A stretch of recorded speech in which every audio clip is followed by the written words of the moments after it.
Big moves are shaking up American politics this week, so let's break down the latest headlines and what they could mean for all of us.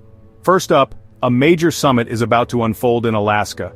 President Trump and Russian President Vladimir Putin are set to meet at Joint Base Elmendorf-Richardson in Anchorage this Friday. The big topic? Figuring out what it would actually take to end the war in Ukraine. The White House is calling this a listening exercise, but let's be real, stakes couldn't be higher. The world will be watching for any hint of progress, or for signs of another stalemate. Meanwhile, Trump is making headlines on the financial front too.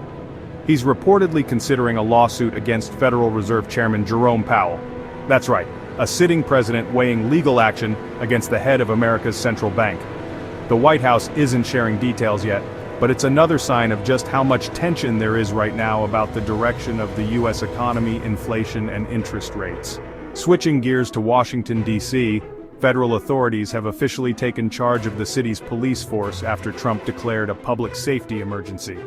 This is only the second full day of federal control, and it's set to last at least 30 days, after which the administration will decide whether to keep going or hand things back to local officials.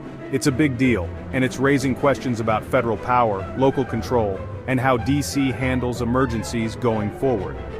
Over at the Bureau of Labor Statistics, there's fresh controversy.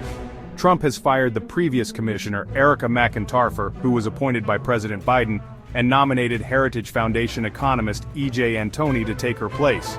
The reason?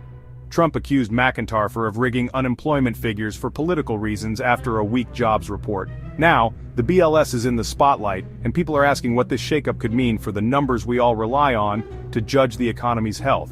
And if you've noticed prices at the store going up, tariffs could be why. Trump's new tariffs just kicked in, and they're the highest since the Great Depression. Most imports now face a baseline 10% duty, with the overall average rate soaring above 17%. That's a dramatic shift in trade policy, and it's making waves around the world. Just this week, Trump also hiked tariffs on India to 50%, specifically targeting the country's purchases of Russian oil, which he says is helping finance the war in Ukraine. So, what does all this mean for you? The summit in Alaska could shape the future of the war in Ukraine. The Federal Reserve showdown might influence interest rates and your wallet. Federal control in D.C. could set a precedent for how emergencies are handled in America's capital. The BLS shakeup could impact how we trust job stats.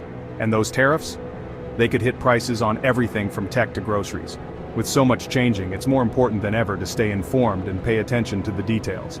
I'll keep breaking down these stories as they unfold, so you can make sense of what's happening and why it matters. Thanks for watching. Stay tuned for more Fast Facts right here.